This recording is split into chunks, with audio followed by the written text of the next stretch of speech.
Let's continue with chapter number 9 from your economics book of grade 10, and the name of the chapter is Money and Banking. And today we are going to start from the central bank.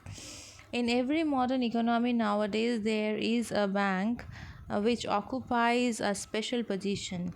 In particular, this bank is given the responsibility of supervising the activities of all other banks in the economy and the entire monetary system of the country. All the other banks are subject to the control of this bank, and this is called the central bank of the country.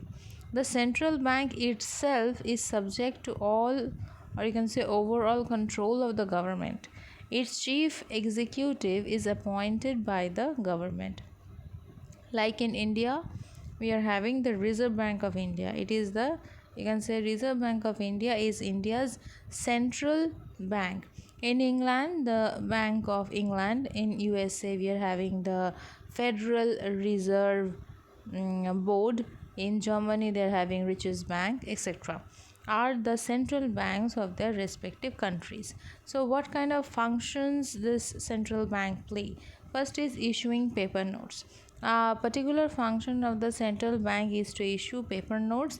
If commercial banks enjoy the, if this is given to only one single bank, and if all the commercial banks would have enjoyed this, it could get easily manipulated. Okay, next is acting as banker to the government. Okay, the central bank acts as a banker to the government.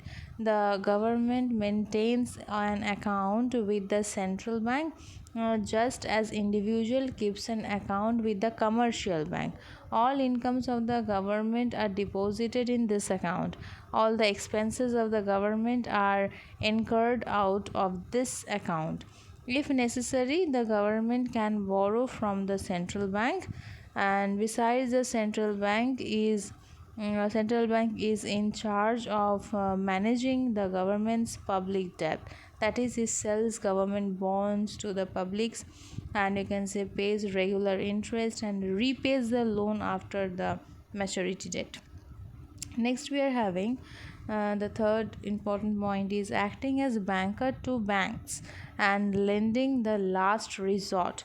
Acting as banker means here they are acting, the third function of the central bank is to act as the banker to other banks. The commercial banks keep deposit at the central bank just as people maintain deposit at the commercial banks. In fact, it is a certain percentage, like suppose 10% of the total deposit of the commercial banks, that the commercial bank has to maintain as a deposit in the central bank.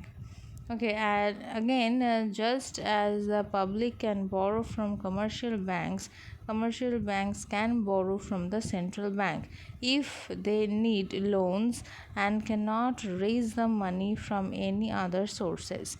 So this is why the central bank is sometimes called as the lender of the last resort. That means they are the last person who is able to give loan to the commercial banks. The central bank will give the specific, or you can say certain amount of money. The bank will collect, okay, the bank will collect the amount from the buyers. Like if there is any kind of bond which is getting sold, okay, it is called the bill, or you can say rediscounting bill of exchange is also the function of the central bank. Okay, what is custodian of foreign exchange reserves? The central bank of a country also acts as a custodian, that means guardian of foreign exchange reserves of the country. Reserves of the country. A country earns foreign exchange through exports. Thus, the earnings of the exporters in terms of foreign currencies are deposited with the central bank, and the exporters receive the domestic currencies based on the foreign exchange rate. Similarly, the demand for foreign currencies is generated for meeting the import bills. In that case also, the required amount of foreign currencies are released by the central bank in exchange of the domestic currency deposited by the importers.